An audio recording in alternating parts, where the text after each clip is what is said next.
الحمد لله حمدا كثيرا طيبا مباركا فيه، والصلاة والسلام على سيد الأنبياء والمرسلين محمد وعلى آله وأصحابه أجمعين. أما بعد، حكيم ابن حزام رضي الله تعالى عنه: إن بمكة لأربعة نفر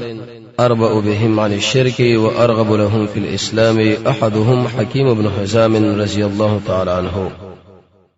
جناب نبی کریم علیہ الصلوۃ والسلام په ډېر عزتمن ملګرو کې نن یو بل ملګری تشریکیږي، حکیم ابن حزام چې رسول الله صلی الله علیه وسلم د دې اشنا مبارک ویلې په مکه کې څلور کسان دي. زه دا غوډه پر دا خبره خوښ نه غنم چې هغه په شرک پاتې شي، بلکې دا ورته خوښ غنم چې په دین د اسلام کې پاتې شي. پر څلور کې یو کس هغه حکیم ابن حزام رضی الله تعالی عنہ دی. د اسلام په تاریخ کې دا خبره لیکل شوې ده، اولنې کس ابتدایي چې په داخل د بیت الله او په داخل د کعبه کې پیدا شوی دی هغه حکیم ابن حزام رضی الله عنه دی. طریقه دا و د امور د سزنانو سره لاړه وي د قشان د بیت الله له دنه ور داخل شوله. د مناسبت د وجنه په دې کې کلاواله راغله او دروازه خلاص و. الله عز وجل د شی طریقه په دې باندې راوسته چې د حمل مسلې و او درد مجبور کړه، بار ونه وتله. اما غټیم کې د نور زنانو یو لوی دسترخوان راوړلو او واری کې سرمن، او په دې وخت کې الله عز وجل حکیم ابن حزام رضی الله تعالی عنه په داخل حرم کې پیدا کی. دا د خصوصیت دا کسو د حکیم ابن حزام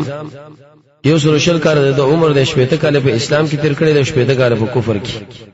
د المؤمنین د امت مسلمه مور خدیجه الکبرى رضی الله تعالی عنها دغه وراره د جناب نبی کریم علیه الصلوۃ والسلام یولس ببین یا تلس بنا بر قول غیر مشهور. خدیجه رضی الله عنها د ټولو نه مشره چې کله دا ونه یو زنانه په نکاح کړي نه واخو چې کله دا وفات شو دغه نه ورسته به د نور زنانه په نکاح کړي. رسول الله صلی الله علیه وسلم چې کله وفات کیږي نه هته پاتې کیږي په دغه پنځه قریشی او څلور غیر قریشی، ام سلمہ په کې شته، ام حبیبه په کې شته، حفصه په کې شته، عائشه په کې شته، سوده پکې شته، میمونه پکې شته، صفیه پکې شته، زینب پکې شته، جویریه پکې شته، ریحانه پکې شته رضی الله عنها. د خدیجه رضی الله عنها وراره تاریخ ولدا خبره ذکر کړي چې حکیم ابن حزام هغه انسان دی چې ډیر اوچت نسب والا دی، اوچت جاه والا دی او ډیر انتهایی ایماندار سره. نسب چې کله اوچت ته جاه ډیر انتهایی عزتمن زیات او مالداری زیات او د غیب وجود ما عاقل فاضل شریف قوم ایسه سردار جوړ. او د شی ویل چې د مکه مکرمه په طرف باندې د څومره ملمانه راځي ضیوف الرحمن د دې ټول د لپاره د ملمسته پروګرام تکای. دا موږ ته درس وارلې پیدا په دې وخت کې د خپل مال څخه اسره واقص او د ملمنو له جدا کړ چې کوم د بیت الله حجاج و په هغه وخت کې جاهلیت د لدین د اسلام راغلی نه دی. د دې سره سره حکیم ابن حزام رضی الله تعالی عنہ د محمد رسول الله صلی الله علیه وسلم یو ډیر انتهایی کلک ګرم ملګری او دوست مخ کې دي چې پیغمبر شي. اگر کله جناب نبی کریم علیه الصلوۃ والسلام د اسلام په تاریخ کې دا خبر راغلی د 15 کال دا مشرو، لیکن مینه د رسول الله صلی الله علیه وسلم سره او انسه د رسول الله صلی الله علیه وسلم سره دا غنډ وارث محبت او دغه په مجلس کې مناسته و. جناب نبی کریم علیه الصلوۃ والسلام د دې مینه بدله امدق قشان ورکوله، دې صداقت او دې دوستانه بدله امدق قشان ورکوله. د دې دوستانه نورس الله عز وجل د دې خلکو په مابین کې خپل ولی را واستفاده په دې طریقې چې خدیجه الکبرى رضی الله تعالی عنها هغه په نکاح کې رااله. هغه دوستانه ډیره مضبوطه شو، ځکه دا د ترور خاوند شو. هغه ترور چې خدیجه نومه ده بنت خویلد. تعجب دا کې دیش هغه سره چې د رسول الله صلی الله علیه وسلم سره ډیر انتهایی کلک تعلق نو تعالی مناسب دا و چې د ټولو نه مخکې د ایمان راوړی وي، لیکن دا چې ایمان راوړي په داسې وخت کې ایمان راوړي چې لزر کسان د محمد رسول الله صلی الله علیه وسلم سره دی. داخل د حرم نور داخلي حرم ده مکیله تقریبا د نبی کریم علیه الصلوۃ والسلام په رسالت باندې شل کال تیر شوی دی. شل کال وروسته اوس حکیم ابن حزام ایمان راوړي. ګمان خود څه کې دی چې حکیم ابن حزام د رسول الله صلی الله علیه وسلم په خانه ملګری الله عز وجل اغل ډیر اوچت عقل مور کړی دی. الله عز وجل ډیر اوچت د پیغمبر اسلام خپل ولیم نصیب کړی و. نو مناسب دا چې اول په ټولو مؤمنانو کې دا مؤمن وي، اول د محمد رسول الله صلی الله علیه وسلم په دعوت کې دا صادق وي، اول هغه انسان چې د رسول الله په سنت باندې عمل کړی وي. لیکن په خدادا کیږي به هغه شی چې کوم رب العالمین وغواړي کوم شی چې الله وغواړي هغه به کیږي او کوم شی مخلوق وغواړي هغه به نشي کېدلی او ما تشاؤون الا ان يشاء الله الله عز وجل ویلي دي هغه به کیږي چې کوم رب وغواړي چې کوم تاسو غواړئ هغه کیږي نه کینه په کار دا چې د ټولو اول ایماندار وي دویم لکه څنګه چې موږ تعجب کوو د دې خبرې نه چې حکیم ابن حزام د اسلام په تاریخ کې بده ملګرو کې ورسته اسلام پر رسول الله صلی الله علیه وسلم باندې راوړو دا د خپل ځان هم تعجب کوي موږ کوو دیم کوي هغه په دې طریقه باندې شکر دا په اسلام کې داخل شو او د ایمان په حلاوت باندې ځان آباد کې نو دوی په خپل کوته باندې چکونه لګول خلوبې لګول د وجه د حقق لحظاتنا هغه ساتونه د هغه ثانیونه د په عمر کې چې کم تیر شي و په داسې حال کې چې دا مشرک بالله او مکذب د محمد رسول الله صلی الله علیه وسلم دیورځ وی جوړل بچی دا ورته هغه ته پوسو کې چې بلار ولې جاړي وی حکیم ابن حزام ورته ویل چې اشنا د دې لپاره ډیر امور دي هغه ټول ما جاړي ار یو سبب چې زګورم او سوچ پکې کوم په کار دا چې زور باندې وژړم اولنې په دې ټول کې دا د غدا چې ما په دین د اسلام باندې ورسواله کړه ولې مخکې مې نور راوړې سره د دینه چې ډیر د شنیکان انسانانو هغه پر رسول الله صلی الله علیه وسلم باندې ایمان مخکې راوړې او هغه ډیر انتهایی اوچت مناقب ګټلې دي کزه په اسماء کې دا ټول شنو د سوزر وډک شي او رب العالمین په دې لار کې ورکه د هغه منقبتونو په سینه رسېږم کم جزماره ملګرو دا میډالونه ګټلې دي د رسول الله تایید پر رسول الله باندې ایمان دغه نور صلی الله عز وجل زه په بدر کې مړ نکړم او احد کې مړ نکړم وېما خپل ځان سره ویلې چې زبنن را په دې خو د قریشو تایید نکوم د رسول الله په مقابله کې او د مکینه به وزم نه د رسول الله د مقابله لپاره وی په کدا دا چې الله عز وجل د اسباب برابر کړه د قریشو د کومک لسبه وکړه دعوت کړې شو هغه په دې طریقې وکړه چې ما اسلام د اراده وکړه چې دین د اسلام راوړم وې دې مکه مشرکانو کې څومره بقایا د قریشو ډیر انتهایی عمر زده انسانان لوی خلک چې هغه د جاهلیت پر امر باندې پنځه لګون کې و وې ما است هغه وکاته ما چې دوی ایمان نه راوړي ما په سر باندې خبره پرتر جزره پر رسول الله باندې ایمان راوړم دا مشران دي کاش ارمان کې چې ما دا کار کړی نه وي وجدار به موږ تبانو په صرف هم دې خبره چې موږ د خپل مشرانو پسې د خپل پلانانو پسې اقتدا وکړه دا سره بربادي قران چې کله انسان مطالعه کې وی ګوري الله عز وجل په دې باندې تصریح کړی دا یو طرف باندې دین دی او بل طرف خلک د پلار نه کې پسې روانيږي د دې خلکو برخلیک منی مگر د فرعون سره براجمه کېدل شاه ولی الله سے فرمایي الانصاف حجت الله دواړو کې وی چې کله مسله باندې قران او سنت موجود دي او موږ دا قران او سنت پریدو او د بل طرف ته عالم پسې روان شو فما عذرنا يوم يقوم الناس لرب العالمين سبا چې دا ټول انسانان د الله مخې له ودرېږي نو موږ به څه عذر به پیش کو څه بهانه به پیش کو هیڅ عذر هیڅ بهانه به نشته لکه څنګه چې موږ تعجب کړو د حکیم ابن حزام د اسلام تاخير په باره کې هغه د خپل ځان هم تعجب کړو جناب نبی کریم علیه الصلاه والسلام به هم تعجب کولو حکیم ابن حزام ډېر انتهایی او خیر سره ډېر انتهایی فهم انسان اسلام په دمانه پټ پاتې نه دی او ارمان به کولو چې کاش حکیم ابن حزام او هغه ملګری چې د په شکل مشابهت کې دي اسلام لره منډه کې په دین د اسلام کې داخل شي سبا چې رسول الله صلی الله علیه وسلم د مکه په طرف باندې روانيږي لزر مجاهدین د رسول دی د شپې رسول الله صلی الله علیه وسلم ملګرو لوي ویلي په ان بمکه یقینا په مکه کې یو څلور کسان دي زه دا خوښ نه کړم چې هغه د شرک سره پاتې شي بلکې زه دا غوړي لپاره د اسلام محبت ساتم ارمان چې د اسلام راوړي ملګرو ورته ویل یا رسول الله تاسو کوم انسانان دي چې دومره مینه نه کړي په باره کې ویو په کې عطاب ابن اسید هغه سره چې رسول الله صلی الله علیه وسلم کله وفات کیږي کشر بچی دی په مکه مکرمه باندې والیو قوم اراده لرله چې گمراه شي وې د ټول قوم له تقریر وکړي چې ای قوم ای زما قومه هغه انسانان چې په ټولو خلکو کې ورسته په ایمان کې را داخل شي وي په کړي چې په ټولو انسانانو کې مخکې د اسلام نه اوسي دویم جبیر ابن مطعم دریم حکیم ابن حزام څلورم سهيل ابن عمر او فضل رب العالمین داو چې محمد رسول الله صلی الله علیه وسلم دا کوم ارمان الله عز وجل بر څلور وړو نه پرو کې پوره کې ایتا عطاب ابن اسید ایمان راوړو جبیر ابن مطعم ایمان راوړو حکیم ابن حزام ایمان راوړو سهيل ابن عمر ایمان راوړو رسول الله صلی الله علیه وسلم چې کله مکه داخل شو په دې حال چې دا فاتح هو فقط کتیبه الخضراء کې داوود نه هغه اسلحه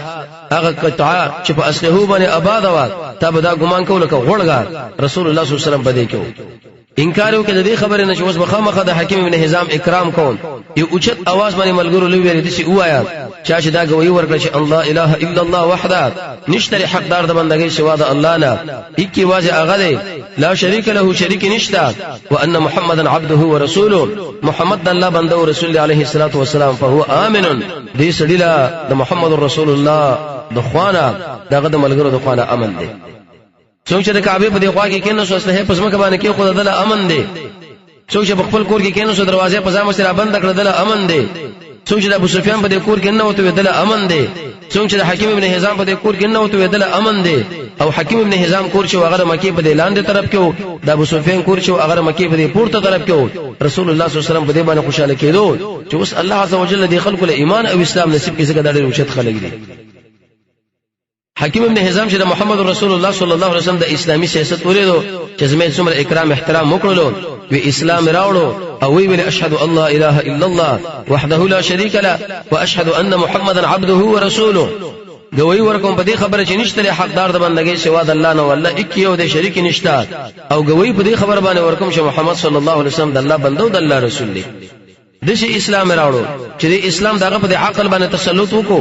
د شي ایمان راوړو چې دا ایمان دغه دی ویني سره مکس یو ځای شو د شي اسلام او ایمان راوړو چې بشاشت د ایمان او اسلام د حکیم ابن حزام په ځړ کې د نن ورنه وشي لازمي په ځای باندې وګڼل چې زب کفاره ورکوم د هر هغه موقف د هر هغه حرکت د هر هغه کړنې چې کوم ما په جاهلیت کې د محمد رسول الله صلی الله علیه وسلم په مقابل کې کړی دا څومره خرچه شماله غول د رسول الله په دشمنی کې یا د قشا وغیرہ نور کارونه میکړي دي زم په دې باندې ځم بری کوم اې دی وجنا دارو ندوی دل وسپارل شو دا ډېر عزتمن کورو د تاریخ په پاڼو کې په دې وخت کې په مکه مشرکان کې نستل جرګې به کولې د رسول الله صلی الله علیه وسلم په مقابله کې او د قشا د نور کارونه په باره کې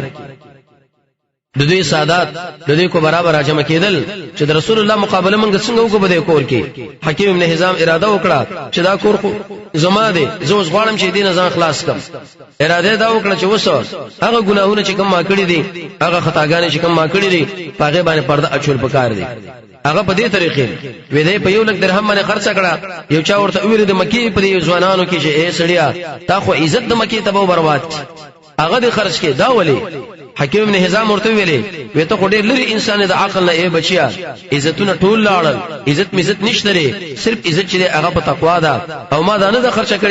کړي مگر د دې مناسبت د وجنات چې زه دا کور خرڅ کم د عزتمند او په حق دنیا کې قربانه جنت کې عزتمن کور ځان له برابر کړ او دا خبره یاد ساتئ زه تاسو ټول په دې باندې گواه کوم چې دا یو لک درهم ما د دې کور په وس کې واخستو دا ټول ما د رب العالمین په دلار کې صدقه کړه حکیم ابن حزام حج لاړو د اسلام راوړلو نو ورسته